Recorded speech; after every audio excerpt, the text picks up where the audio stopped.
Pao World Tour, 2 buwan lang tatakbo. Flowers ni Paolo Avellino, bidang-bida sa dining table ni Kim Chiu.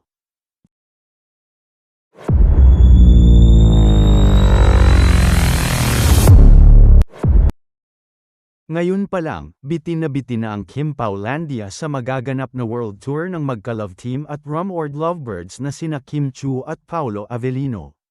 Kumpirmado na kasing 2 buwan lang ang nasabing concert ng Kim Pao na magsisimula sa buwan ng April at tatawid ng hanggang buwan ng Mayo.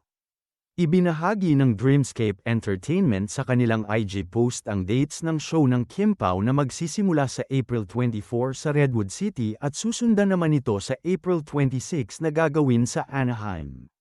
Dalawa rin ang show ng Kim Pao sa Canada na uumpisahan sa May 1 sa Edmonton at didiretso ng Toronto sa May 3.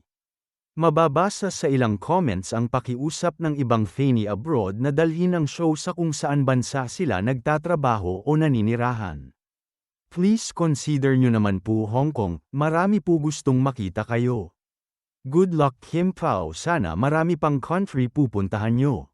Ilan sa mga Kim Paulandia na nakausap namin via direct message sa FB ay umaasa na dumayo sa kanila ang Kim Pao World Tour. Gaya sa Middle East, Europe, at ilang bahagi sa Asia. Samantala, bagamat higit 1 buwan pa bago ang first leg ng Kim Pao World Tour, nagpaplano na ang maraming fandom sa US at Canada sa pagsalubong sa kanilang idols. Excited na rin ang mga ito sa mapapanood na lambingan onstage nina Kim at Paolo sa concert. Sinusulat ang item na ito, hindi pa nag-aanunsyo ang production ng concert kung magdadagdag pa sila ng bansa, bukod sa US at Canada.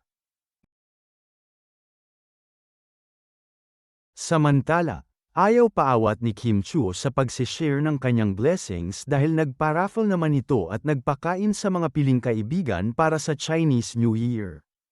Hindi pa nga humuhupa ang pagkabilib ng Kim Paulandia sa kwentong namahaji si Kim ng tig 1,000 o 1K pesos sa mga nanunood ng shooting nila noong ginagawa pa lang ang serye nitong lalabas sa Free TV.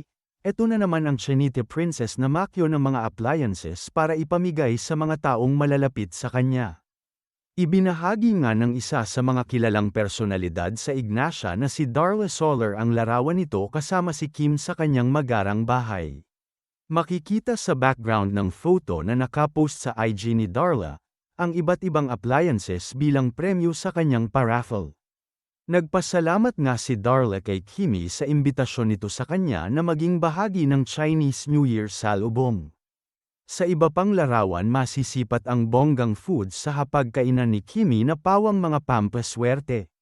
At syempre, hindi nakaligtas sa mata ng netizen at sa Kim Paulandia ang bouquet of flowers na ibinigay sa kanya ni Paolo Avellino nung nakaraang Valentine's Day. Ang nasabing mga bulaklak ang naging star ng dining table ni Kim. Say nga ng mga netizen, bidang-bida raw ang mga bulaklak ni Paolo sa CNY celebration ng kasintahan. Bagamat wala pang resibo, naniniwala ang mga Kim Paulandia na kasama rin si Paolo sa selebrasyon na ito.